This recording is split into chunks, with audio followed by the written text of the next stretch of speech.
All right. Hey, everybody. My name's Chris Poirier, and I'm here uh, hanging out with Hector. Hector's had me on the show a few times here in the last couple weeks, but he, for some reason, wanted me to come back and talk to him a little bit about a little trip that he went on recently.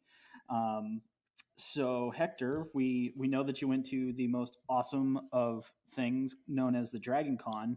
But before we get into all of that amazingness, I know that a lot of folks have gotten used to hearing kind of what we're reading and what we're geeking out about. So, how about we start there? What's hot for you this week? To be super honest, this was not a hot week for me, comic book wise. Um, I kind of feel you there. I I was not incredibly impressed or enthralled by most of what I read. Um, I really feel like Batman 54 was ill placed. The artwork looked like something from the wrong end of Artist Alley, and Right? It was a really weird filler issue. I mean, I felt really good when I hit the end of that issue and it said the end, and I'm like, oh, this is just a filler. I'm good. yeah, that's I meant people were talking about like 51 through 53 was filler, and I'm like, no, this is great. But no, this issue Yep. was not only filler, it was bad filler. Um, so I was not remotely happy with Batman 54, and that just left a bad taste in my mouth. And then I believe this week was the end of the Justice League arc, and I feel like Justice League doing so much cosmic stuff is just a bit wonky, man. Or maybe that was last week. I don't know. Either way. No, I don't blame you because actually, I think around issue number three of the new arc, I honestly got bored and I kind of set it to the bottom of my flip through pile. That Justice League is one of those weird books for me that I too kind of pick it up and put it down depending on creative team and just where they're at. And so far, I'm like, I want to enjoy this book. Martian Manhunter's back. All this cool stuff is going on. Justice League Dark is back, and both of them, I'm just like, oh, Yeah, I've never tried Justice League Dark. I know I should at some point, but I could just say straight up that outside of a couple cool interactions, I mean, seeing the Legion of Doom was neat, but right, it just sure. still seems like Rebirth has had so well. I guess it's Rebirth is done now, right? Well, yeah. So the short version of this is it's not technically over, it's just status quo. That kind of the marketing discussion on all this, and that's what it is. It's a marketing discussion. Is that one of the failures they felt in the new 52 was that they held on to the new branding for too long, and that when storylines kind of started to sour, that it then connected itself to their new branding, and they didn't want that to happen again. So they went through this transition of transitioning things back into just a normal DC universe, which is all within continuity. DC Comics, which would partake technically outside of continuity or next to. So if you haven't noticed, this is a quick little explainer, if you will. Um, if it says universe, that's in continuity. If it says comics, it's technically not. It's an isolated story or an Elseworld or that type of thing. Or if it just has the DC circle, similar type thing. That's an independent arc and whatnot. So they were just afraid that they didn't want to get caught in. We're now 2 years into Rebirth that we're still talking about it, but the impacts of the event still matter. So technically, it's still Rebirth. Just they removed the branding. Okay, good to know. Um, so none Mhm. of those really kicked off for me. Walking Dead, this week just meh. Like, oh look, more chaos. Oh look, The human condition is yeah, but it's terrible. just there's nothing surprising or new. Like it's like I mean, literally, I feel like you could take once you get past issue 48 of The Walking Dead, everything is the same story on repeat. They find a new town, culture, civilization, something along those lines. They find a new one of those, and they insert their group into it, and it falls apart, and they reset. I mean, that's literally Alexandria, the Yep. hilltop, the kingdom, um, the stuff that went down with the whispers, and now there's another new community, and they literally just left Michonne there, and it fell apart. So I'm just Right. like, bring me something new, guys. I really enjoyed some of the Whisper arc, which it'll be nice to see they do that with the TV series. Um, Yep. but yeah, I honestly say probably the best reads this week for me. I actually went back and read the couple Daredevil issues I missed because you made that post. Um, You're welcome. oh, honestly, dude, the I missed the one issue with the cell phones on the cover. I think that was 606. And I missed Yep. that issue. And then when I saw that the next one was about a twin brother, I'm like, I can't deal with this. Um, which it's not that bad. It was actually a good arc. So that was pleasant to read. But honestly, Unnatural was the twists with Unnatural. Like, I don't know if you're up to date with that, but That is still, I still have half a pile from this week, and I know that one's still in it. But you can go ahead and get into some of it because I can say from up to issue 2 that I keep picking it up because it's hard to put down. The art oh my, is super I want to good. go back and read the Um, Bombshell stuff that she did because the art's so good. mhm. And I don't know if I'd mentioned or saw, but she was just like one table over from me at SuperCon. I had a customer basically tell me the same type of story of I didn't realize who it was in the context of this new work coming out, and that they were like, I just bought everything at her table because she was right there and like nobody knew who she was or why it mattered. And so for those people that were able to take advantage of that, they got a Yeah. treat. Um, but Unnatural uh, quickly goes from just this cute relational dynamic to a murder mystery. Oh, interesting. And Okay, I'm going to read it as soon as we get done then. and that was the thing. It kind of like flipped me. I was like, wait, what? Like issue 3 kind of ends with a murder mystery cliffhanger deal, and I'm like, okay, tell me more. Um, Right. because it's just one of those things. I was skittish to even have it in my library because if I'm Yep. buying books on Kindle, which if I don't make it to a local shop, I do. Um, but my daughter has access to everything. Both my older daughters read my comics. And so that's one of those things I had to Yep. be like, hey, I know this looks cute, but don't open this. This is sketchy. So not that's the first sketch-ish book I've had to tell my kids, you can't open this. Um, but honestly, the story is pretty intriguing and where they're going with this looks pretty good. But no, it wasn't a great week in comics for me. What about for you? I mean, honestly, as I got through the first half of all my stuff and catching up from last week, I kind of felt the same that I was like, let's see, what's the stuff I have to read this week? And uh okay. I picked up a bunch of random stuff that, like I said, I still have my separate pile, which is kind of the I need to know what's here, but I'm not necessarily doing a super deep read. Um and it sounds like some of those things are going to move from that pile into the pay much closer attention pile. Um, it's kind of the joys of being in the comic business, right? Is I have access to everything and not enough time to read Right. everything. But I caught up on Batman and Flash, and Flash is still really good. The interaction between Flash and a future time displaced Captain Cold, known as Commander Cold, that appears to be a good ish guy in the current arc, um, is really interesting because it plays off from a lot of personalities of who we know Snart to actually be with this like Judge Dredd kind of cop dude.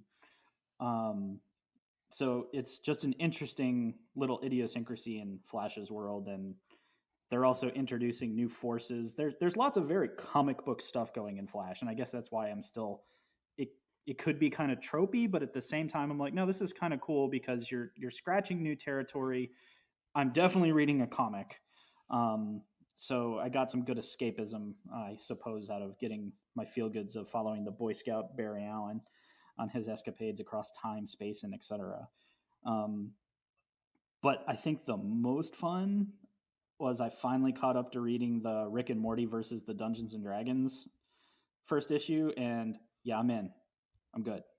I I really appreciate where this is going, because some of the Rick and Morty books have been just so off the wall and just kind of trying to grab onto the IP and do something interesting with it, but some of them just haven't translated well. Um, but the books that they've done, like these one shots or mini arcs where it's been a verses or they're telling an independent story, have been really good. They're like deep cut good. So the deep Dungeons and Dragons references, both visually and what's going on, is actually like amazing. And without spoiling it or getting too deep into it, I think the most entertaining part of it is Morty's like going to school and like everybody's talking about Dungeons and Dragons, and the introverted Morty nerd doesn't know what's going on. He's like, "Oh crap, I don't know what's going on. I need to find out about this thing. Girls like it and everything." And so he gets a player handbook and he's like, "Yes, this is great." And he's like hiding in the garage, and Rick's like, "Wait, what are you doing?" And he's like, "Oh God, Rick's about to just like rip me apart." And Rick's like, "That's my grandson," and pulls out his dice, and they begin basically going on this crazy adventure, which is classic Rick and Morty. But it's through this concept of Rick's the OG, like first edition, third edition type guy trying to get Morty into this concept of 5e. And I'm just like, well, my inner nerd is like clashing against itself in all kinds of amazing ways. I'm so happy right now. One day I'll give Rick and Morty a shot. It's not yet. Um, it's. That's fair. It's, I mean, it is definitely rough around the edges. So I get it, and everybody's got their own rough around the edges entertainment. It's just I think I've got enough negativity in my life right now that I don't need Rick and Morty. that's super fair, because I think that's kind of what made their comedy their thing, was not just that it's like super cynical. It's like nihilistic to an end that could be painful to people.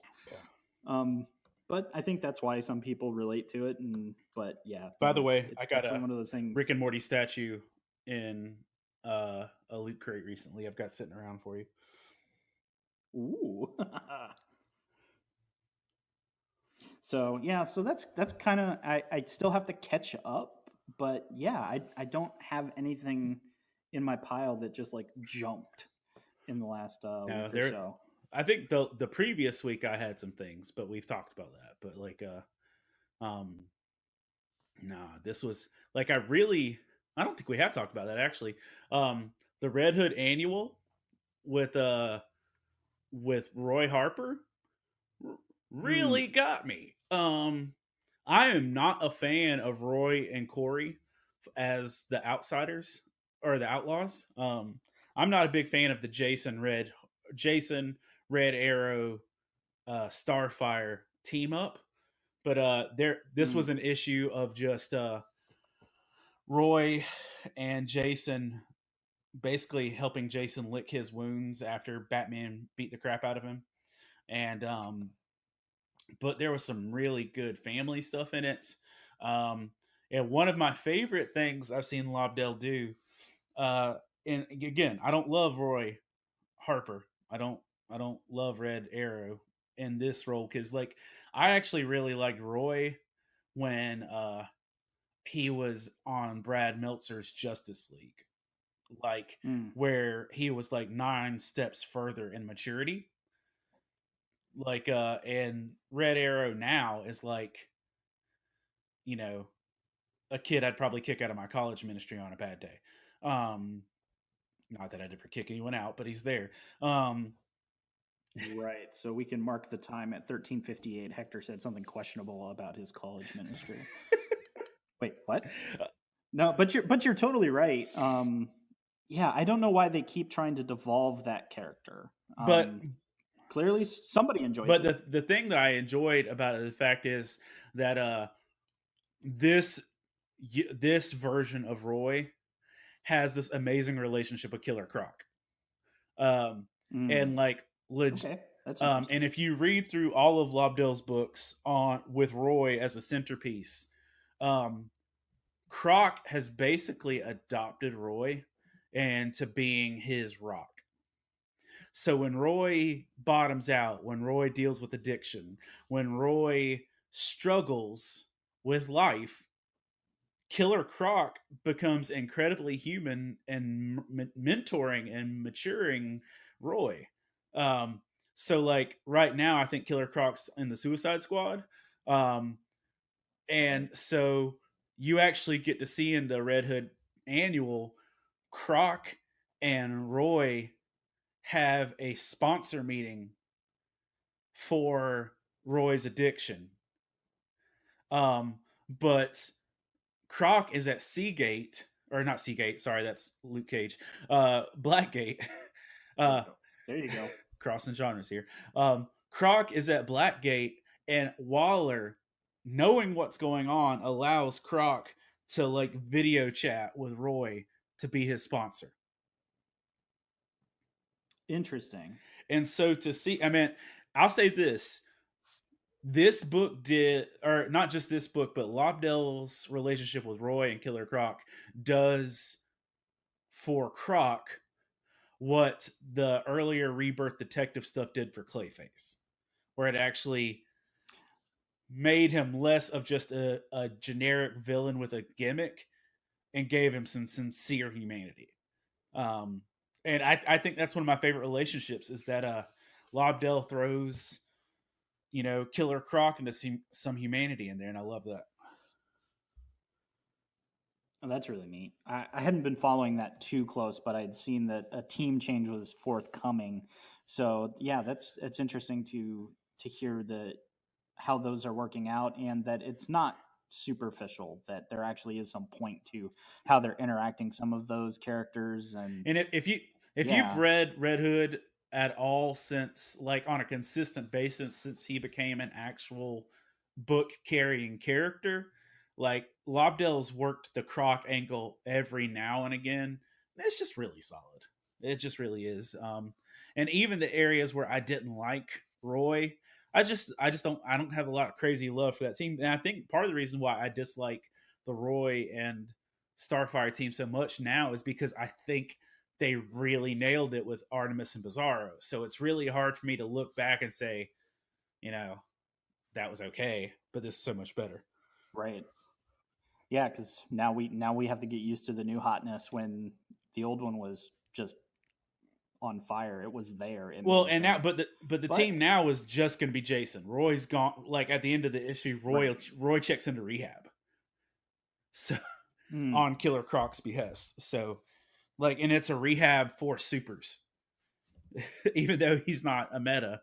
Like it's rehab for superheroes, which is pretty neat. Um, interesting. Yeah. but yeah, a lot of comics. Yeah, so as we can see, even in a slow couple weeks, there's lots going on. There's always stuff going on, but I think for the sake of everybody, we should move on to the main event, and it's the main event that I still have yet to actually partake in myself.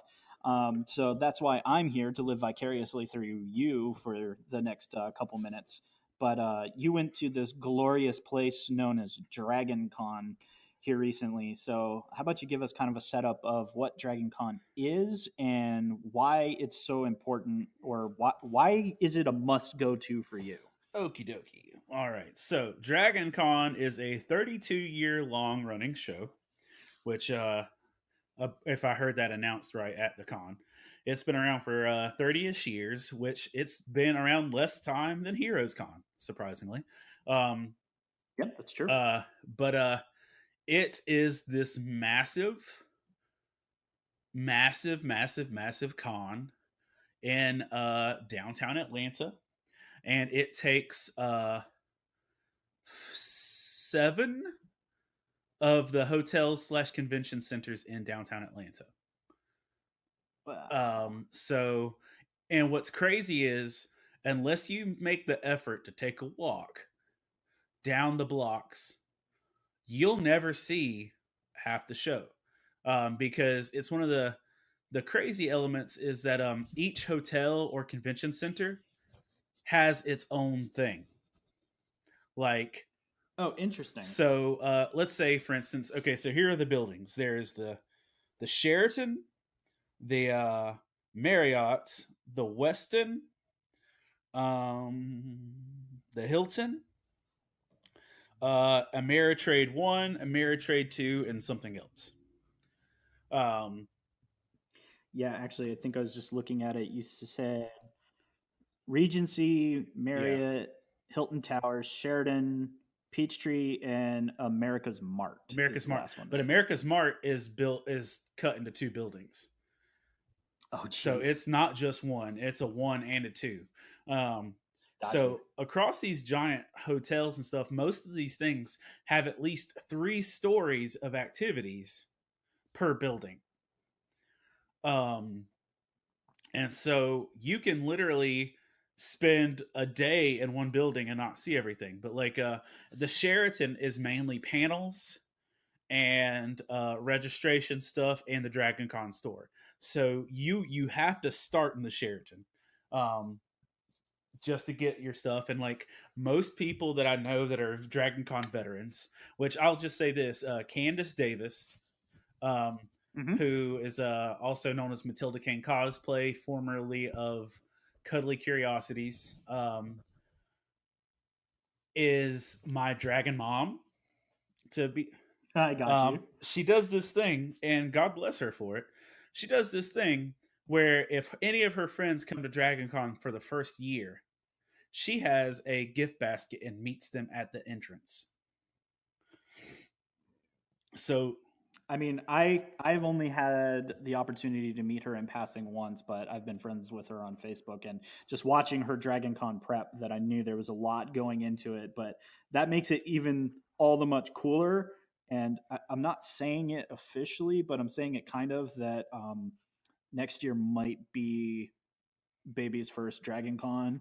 So we'll just set that right there for you. well, I might make it.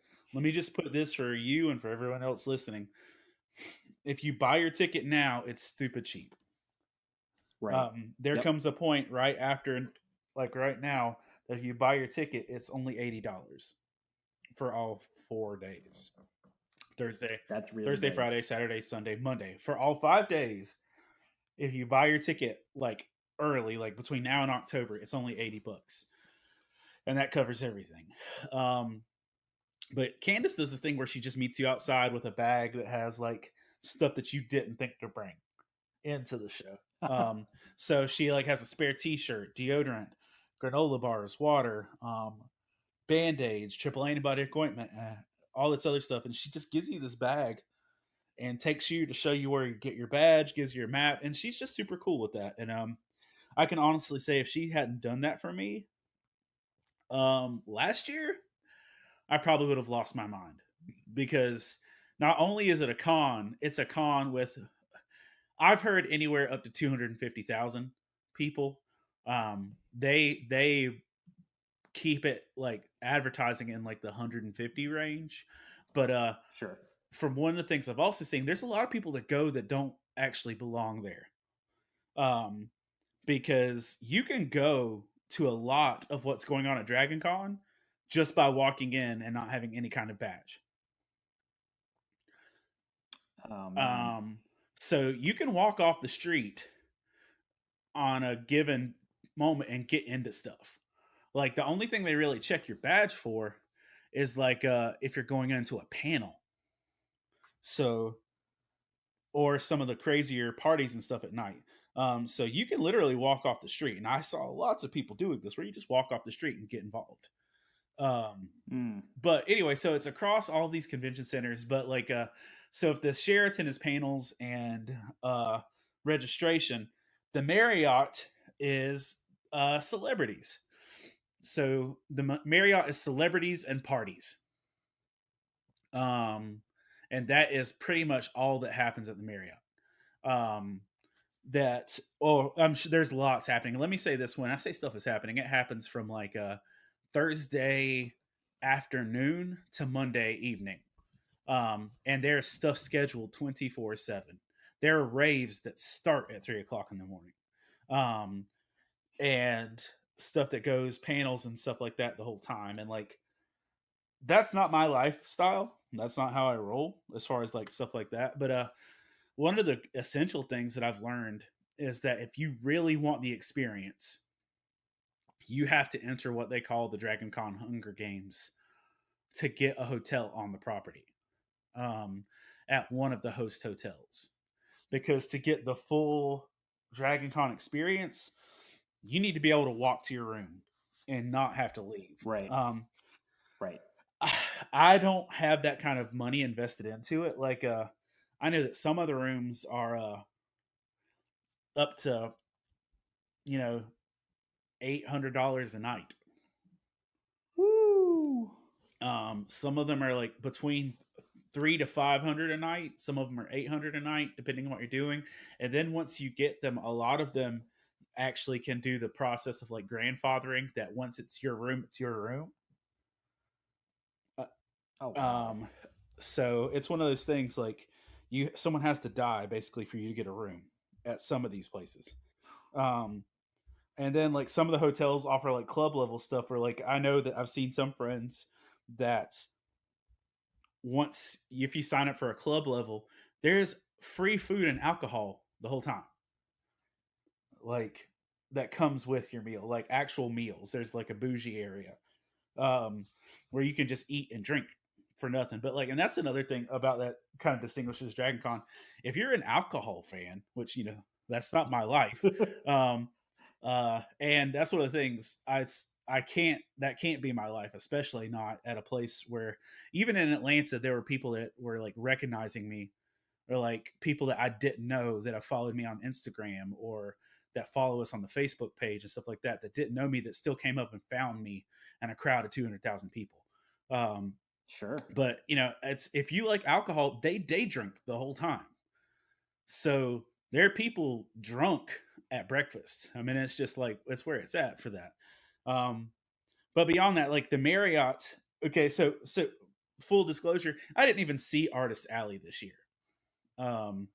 Or the vendor hall. What? I did not even see Artist Alley or the vendor hall. And here's the thing: Artist Alley and the vendor hall are in one of the Ameritrade buildings, and it's the furthest building away from everything else.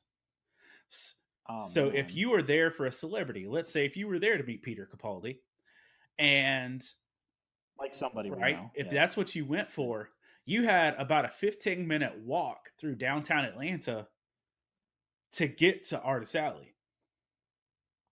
Um, and then when I went to Artist Alley last year, it was like walking through a subway terminal. One of those situations where you're not allowed to stop. I remember last year I stopped at the Game Church booth just to say hi to my friends that were working and got cussed out by people behind me for stopping. That that makes my head hurt having been to conventions. Obviously nothing as big as DragonCon, but for me that's always been part of the adventure of going to conventions is actually stopping and observing somebody's cool stuff or getting to talk to them about how they came about to make said cool stuff. So that's interesting And to me. depending on where you are, like you legit have to go into someone's booth to be able to look at their stuff.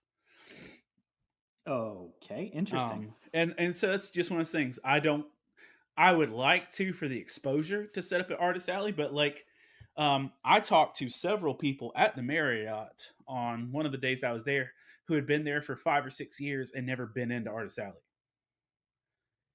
Dang. Yeah, I mean, because it sounds like technically, if it's an exposure thing for kind of the stuff that you and I do, that being present just out and about might have a much deeper impact than setting up a table at literally the end of the row, such as it were. Like I got more response wearing okay, I one day I wore my Faith and Fandom shirt, the next day I wore my Love Thy Nerd shirt. Love Thy Nerd got way more prep or response than Faith and Fandom, and fine, it's a cooler shirt. Um, I can't afford screens and stuff like that of all the fancy colors. But like legitimately, like I got more response from wearing that shirt at DragonCon than I do from some shows just having my booth up. Um, Interesting. of people talking about it and asking questions and stuff like that. But so there are also, but so anyway, though the vendors and stuff are all in one building. There's one building all of gaming, so like tabletop and video games, and that's adjoining. That's the other Ameritrade building. Um, Nice. and then like the rest of them are pretty much just parties and panels, and they Dang. have tracks where if you want to, you can follow like the Brit track, which will take you through all British things, meaning you'll go to Doctor Who panels and Monty Python sketches. There is a sci-fi track that'll take you through Star Trek. There is a anime track. There is there's different tracks for every type of interest. But the thing that and I got some discussions with people there at the show. There is a skeptic track for people who don't believe in things. Do you recall what some of the panels were titled on that, or what some of their skepticism was over? Now I'm just It's like curious. the foolishness of religion. Like I Oh, mean, interesting. it's literally it's a very why humanism is the only ism, stuff like that. I mean, it's that Oh, like wow. it's a full blown anti anything spiritual track, and it has tons of panels and activities and stuff like that, but they don't have any kind of spiritual track. Now, for a show that big and to be that inclusive of everything, it kind of threw me for a loop that you can have a track to be against something but not have a track because listen, like I'm not even saying it has to be a Christian track, but to have there are 250,000 nerds there, they believe in something. Right. Yeah. It's also kind of interesting from the respect of here in North Carolina, and I know you've experienced it a bit in South Carolina, that there are regional sized shows that have you've done panels. We've had friends that do panels that it's a panel, but still it's a panel that at least talks or gets into related topics of what faith in the nerd space looks like, either at a super macro level, like you were saying, or sometimes all the way down to nuts and bolts. So that is kind of And interesting. I found it weird, because again, it's one of those shows that prides itself on its inclusiveness and its representation of that it's for every fan and every fandom, but yet there's Hmm. no representation for that of all. And I was just like, I think you can do better. Um, which in the past, Game Church was one of the or okay, in the past, in like recent years, Fans for Christ was a staple of DragonCon. When Mm-hmm. I started Faith and Fandom, like 2013, uh, I had right after I started, one of the first comments people made to me was like, "Do you know Fans for Christ at DragonCon?" And I'd never heard of it, and never heard of them. And since then, they've dissolved. Um, so their presence is no longer at DragonCon. But then you've got Game Church that for years had been a DragonCon anchor, and then we have mutual friends Sarah and Lee that Yep. Mm-hmm. they met at DragonCon and have since been married since the last DragonCon. Yep. And I know they went, but They they didn't go in this capacity. I Yeah, know they didn't that. go in this capacity, and then I saw some other people talking about how they missed wearing their fun lanyards and stuff like that. Um, but that wasn't present. But then there was an organization there that was there in an unofficial capacity, and they were in the parade, and they had a table near the art show, and it was called the Bridge, and it was Oh, right. and they were a organization that held a Sunday morning service, but it was not officially listed. It was it was That's not right. officially part of the thing. And my friend Eric Anderson, who is one of the writers for the 42 devotional series, um, he he went to the chapel service, and I actually uh, got tagged in someone's post that had decorated their Bible with the notes. But like they did a chapel service Sunday morning at DragonCon in an unofficial capacity, and they had a decent amount of people for an unofficial, non-listed show. Um, but they did a chapel service Sunday morning on the dark side and Star Wars and stuff like that, and I saw some people's notes from that, and that's great to have that presence. But it's just sad, like in I think there needs to be a good representation. I'm not saying I want to do it. um, I'm sorry. All I heard was challenge accepted and that you would be leading it next um, year. So God bless America. I hope not. I know how God works, and every time I say I don't want to do something, it's where I end up. Um, that's usually how yeah, this goes. Yes. but it's one of those things that the most That's very The interesting. most well represented group of faith people there are the protesters. Um, and Right. no one wants that. And I can also say I didn't actually see any this year. Um, but uh, I don't know. I was less of a wandering person this year. A cool thing that did happen this year: Pokemon Go and DragonCon teamed up, which I'm a big Pokemon Go player, and it's a daily part of my life. Um, and there are Pokemon called Unknowns that are just squiggles. Um, and Pokemon Go and DragonCon teamed up to release seven, maybe it was 7 or 8, um, newly shaped Pokemon Unknowns to spell out the letters for DragonCon. So, and the cool thing is they only existed within the 7 block or the 7 convention center blocks. Nice. So nowhere else in the world could you get these 7 Pokemon. Um, That's and brilliant. so, I'm walking around doing my best to catch all these things. And I've got 50 of them waiting in my account to trade to local trainers that didn't go. Um, so, people are like uh, inboxing me personally that I don't know, trying to get my Pokemon before I even leave Atlanta. And that was fun. Right. Get little bit of that Pokemon Yeah. love. So that was a fun experience, and I'm proud of them for doing that, because that's a big deal, and to recognize you've got a chance to really plug in. Because I literally know people that drove down to DragonCon that didn't go to the show just for these Pokemon once it was announced, because it wasn't announced in advance. No one knew this was happening unless you worked for them, Right. Yep. and Wow. so all of a sudden people from Lumberton were driving 5 hours just to get these Pokemon to harvest and bring back and trade for better stuff when they got home. So The struggle is real, people. Pokemon Go is a gateway it drug. is. Uh, And Hector's working through yeah. it. He's doing great. Killer Croc is my sponsor. Um, Killer Croc is your sponsor. one of the things that you had asked me though is like why it's a must go to show. I'll say this: Yeah. it's a must experience. Um, Having been to it 2 years now, I have a good lay of the land. I know where to go for things. I'm not lost when I go there now. But on the flip side, I don't know if I'll go back. Um, just in saying that it's not fun to go by yourself.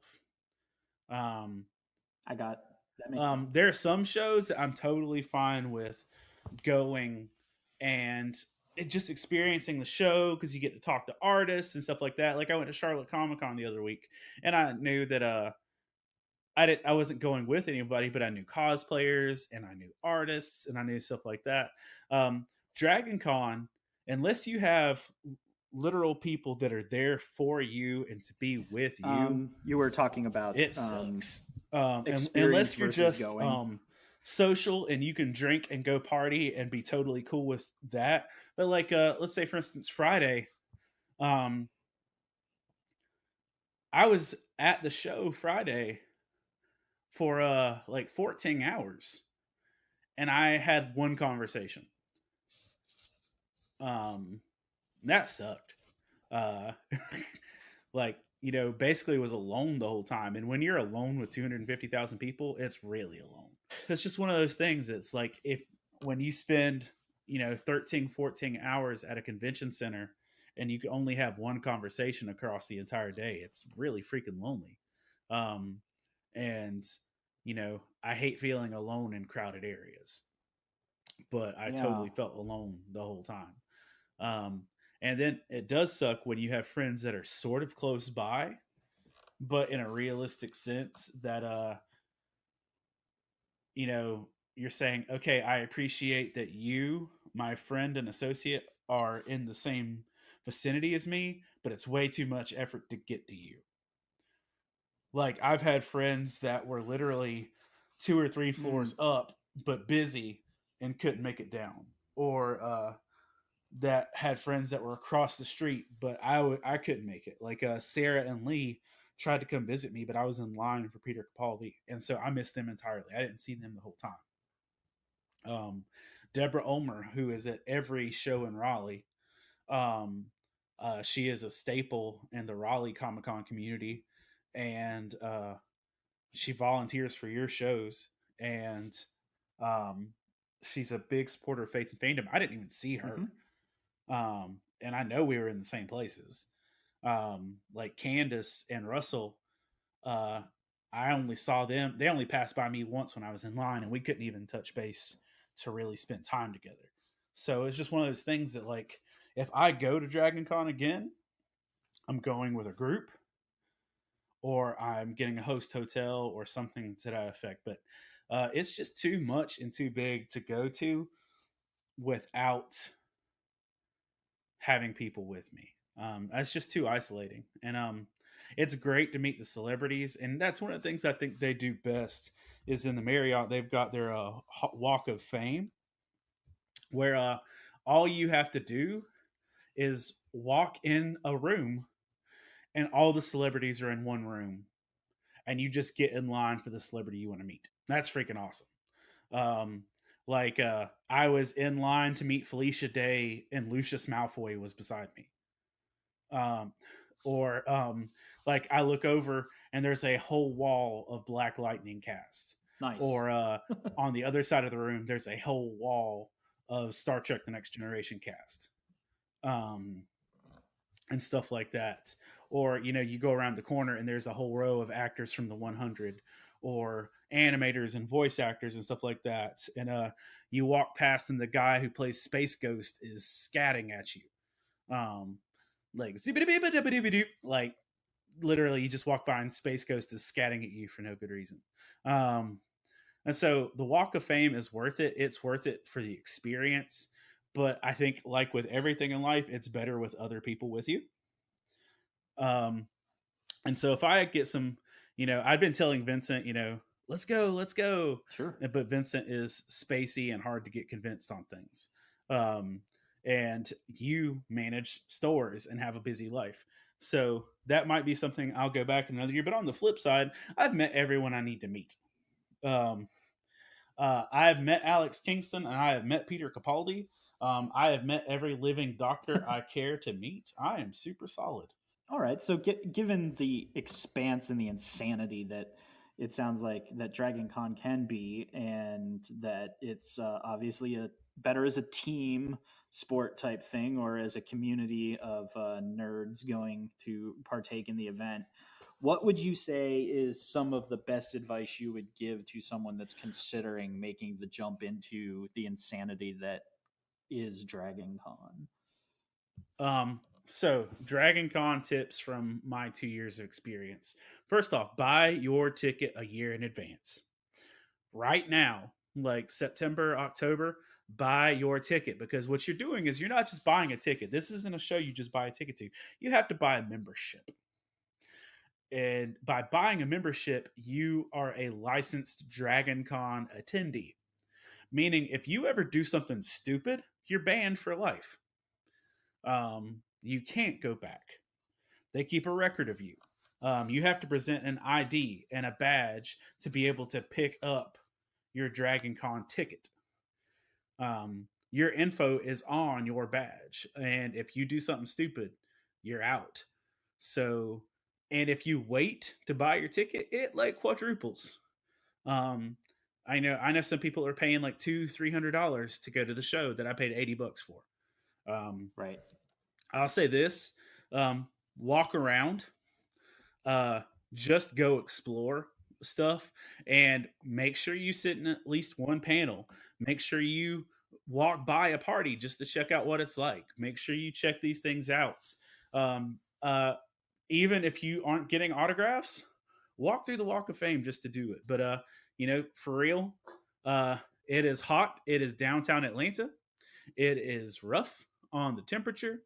So seriously, uh, dress appropriately. Um, I cosplayed for about 3 hours on Saturday just for fun. I put on my Snorlax onesie, and I pulled my hood over my head, I put my backpack behind me, and I sat on a pillar on a street corner at the busiest street corner in downtown Atlanta and just watched as people giggled and laughed and took pictures with Snorlax sleeping on the side of the street. I about died. I did see the photos, and I was kind of thinking that as I saw that, I was like, I don't think my brother's really having a good time, but those photos are pretty good. People kept coming up and taking photos and flipping out, and like one dude actually brought out a flute to wake up Snorlax. So I mean, it was one of those. It was great, and I can say this: I got more response cosplaying for 2 hours on that street corner than probably most of my time at a booth in a couple of years. So, I mean, that was a great experience. And here's something I'll say: this cosplay while you're at DragonCon, it's a 24/7 show.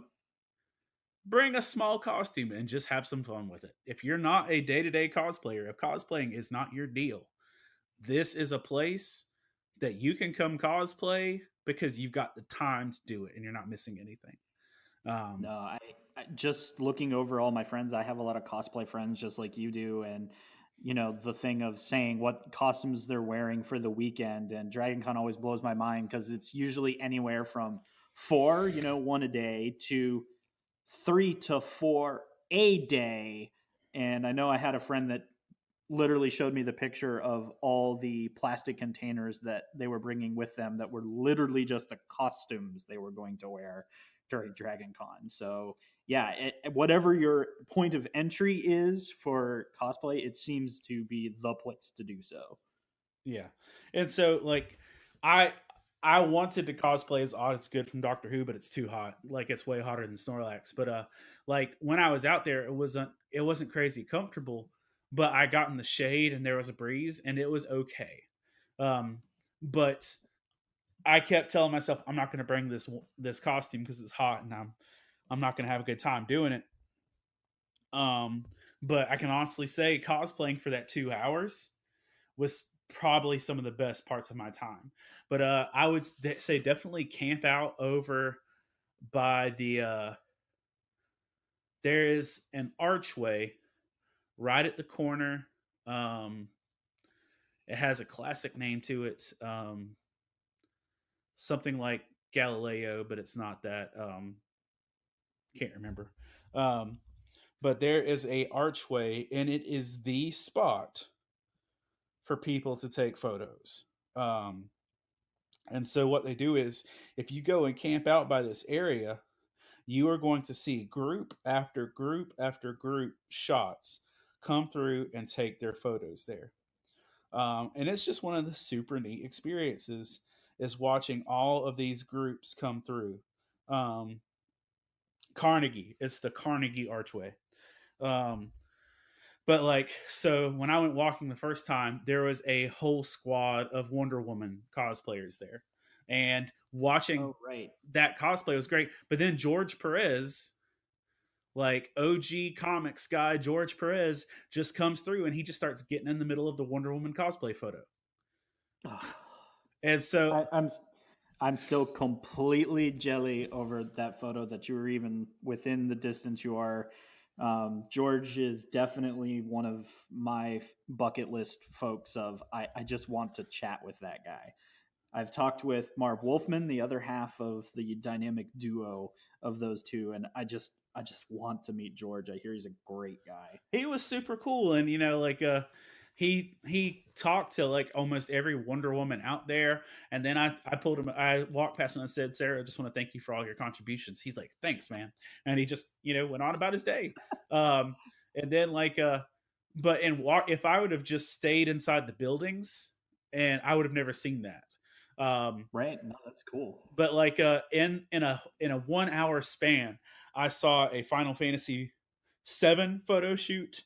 I saw a uh DC Red Hood shoot. I saw a Thundercats shoot. I saw a My Hero Academia shoot. I saw a Sailor Moon shoot. And like just by sitting down out by the Carnegie statue, I saw some of the coolest stuff out there. So explore the city while you're down there.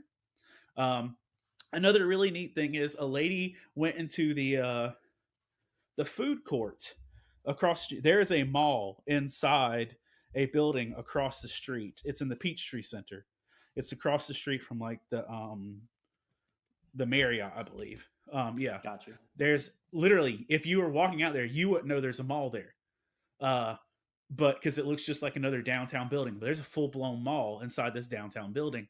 And there was a lady in the food court that had a journal and markers and just a sign that said, "Please create."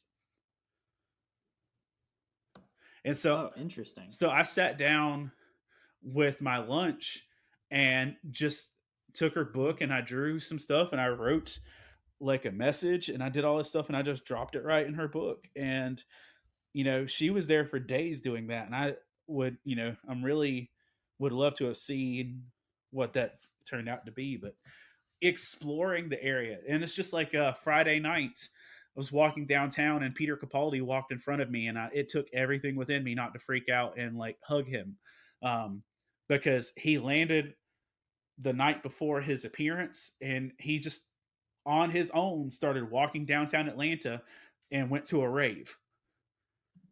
Um, it's just he went to one of the con sponsored raves, and I'm just like, what are you doing, Peter? um, Okay. but I mean, it's just so I would say this: set a good budget, and you need to realize things are going to be expensive, and you're going to run into celebrities you're going to want photos with, and the photos run on average $60 to $40 for a selfie, and $60 to $100 for a photo shoot. No, it's really good advice because I mean, even at some of the shows that I'm part of, and even regional shows that folks seem it is what it is. That yeah, most people are going to charge at least $40 for you even to take a selfie just at their table. So budgeting is definitely a good plan. And I spent way less at this one than the year before, but last year had a lot more people. But I met Nick Frost and Felicia Day and Peter Capaldi, and I was good with that. But I would say definitely be willing to explore, be willing to put in hours, because last year I went and I wanted to go home by 5 o'clock every day because I was tired of it. This year, Friday night, I stayed out until I got at the show at like 10 o'clock in the morning, and I stayed till at least midnight. Woo, that's a long day. It was a long day, and I saw lots of things. And then what's the crazy things, and I would say this: follow the Instagram and the hash and the snap, not Snapchat, but the Instagram stories, because I learned a lot about what was going on by following what other people were posting. Okay, yeah, that makes sense. Because like people are posting where celebrities are, people are posting where the parties are, people are posting that, and they're hashtagging it, and it's showing up in that hashtag or the story. It was way easier. But there's also a really functional app that tells you at that moment whatever's going on. So go ahead. I would say if you're doing it, commit to it. Commit the time, commit the finances, commit the app, commit the travel, commit whatever you're going to do. Because I know people like take the bus and stuff in there. So I would say that. But also, I would say strongly too, because it is a 5-day event. If you've got the time, go ahead and plan a day just to enjoy Atlanta while you're there. My family went to a arts festival in Marietta one day. Mm-hmm. We did Six Flags for a day, which, dude, super serious. Six Flags is super dope on the level of comics books, because it's Six Flags is to superheroes what Universal is to Harry Potter. Right. Mm-hmm. No, I've heard that recently. Like, there's a freaking Hall of Justice, dude. They're the Hall of Justice, like the legit Hall of Justice. I got goosebumps when I turned the corner and saw it. I meant like, yeah, it's a big deal. But I would say this: just really commit to it, but also know your limits. Wear comfortable shoes. That's good con advice in general: is drink lots of water and wear good shoes. Take a change of underwear, take a change of clothes. I meant like, if you are not, that seems legit. If you are not staying at the host hotel, be prepared for 13 hours of sweating, and whatever that looks like for you, be ready for that. Yeah, no, that means planning ahead on my behalf. I know that. That's real talk right there. So that's lots of really good advice. what would you say is the one thing, maybe the two things, if there's more than one thing, that people fall into the trap and they do the thing that it's like, no, don't do the thing. Don't do that. It's not worth your time. Do they have that thing? Is there the thing you absolutely should not do? I'd be super realistic of don't get drunk just because everybody else is getting drunk around you. Um, that's I think that's That's good. good life That's good real advice. talk.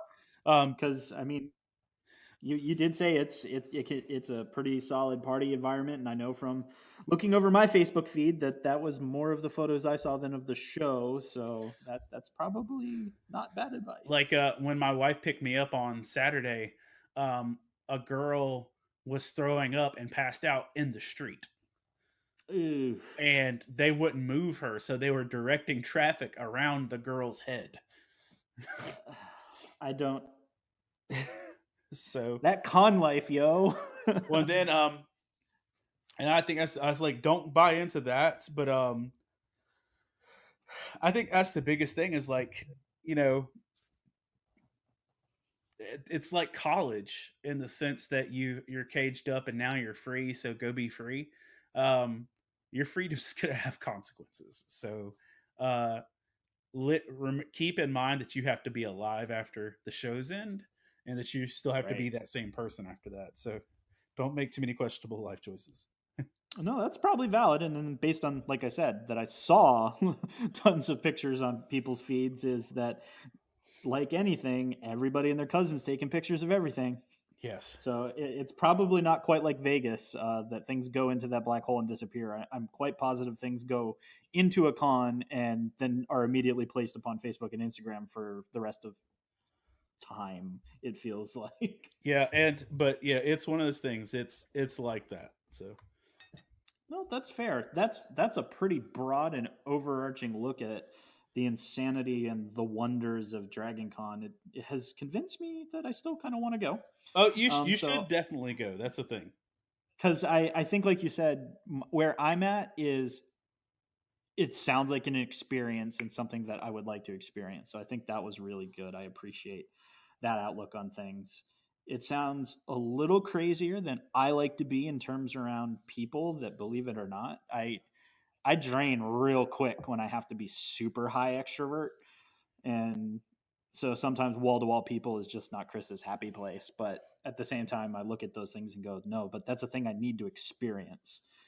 Um, so that was some really good advice. And so I appreciate it. I will let you know to see if we can try to bring a group at some point and put some enjoyment in it for all of us to kind of partake. But we've had a chance to talk a little bit about all the cool things that we've been reading, or some of the things that weren't quite so hot this week, but had a good discussion there, and talked a little bit about the wonders of DragonCon. Is what else is on your mind? Is there anything that kind of is a good place for you to tie the bow on this bad boy for this installment? Um, I just really think that See, the idea that a shows can be whatever you make them. mm, Um, and that for some people they just go for celebrities.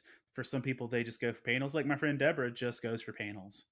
Um, that's cool. and so I think the big thing it told me was like you don't have to make a con everything for everyone, but you need to make sure that people have something that they could want.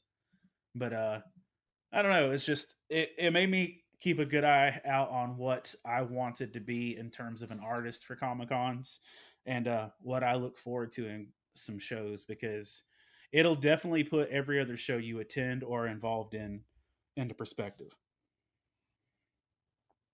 Oh, that's cool. No, I really appreciate that outlook on that whole thing. And I think that's a good reminder, is that sometimes we try to go to a show and experience everything. And I think Dragon Con, based on what you've told me about it and what I've heard from others, is a great example of you can't possibly do it all. You really can't. Um, and that sometimes that happy middle ground for us as nerds is, what is the thing I really want to nerd out on this weekend?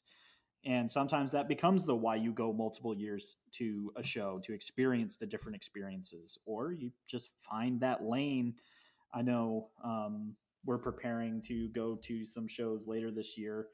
And I'm preparing to go with Love Thy Nerd to PAX Unplugged that we've been talking about engaging con atmospheres just in general. And that's been one of the things we talk about is, well, what's the thing you find most enjoyment out of and doing at a con? Do that. Exactly. Um, that's a great way for you to plug in to meet people because that's where your brain is already good. So I think that's really great stuff. Well, I think we've just about found the edge of our time today, but it was really great to be able to catch up with you, Hector, and find out what things were going on down at DragonCon. We've been kind of getting into this pattern of trying to record here a little bit because we're working on that project that will soon be very public. That folks that have been listening have already gotten a little bit of a sneak peek, which is awesome. Right. So they can kind of just stay in tune that once that goes live, everyone will know. But in the meantime, we're just going to try to get together and talk about the nerdy stuff that we enjoy. So thanks for having me over Thanks for doing it, man. virtually to your shop and hanging out and chatting a little bit about the Dragon Con. Thanks, dude. Yeah, have a good one. We'll catch you soon.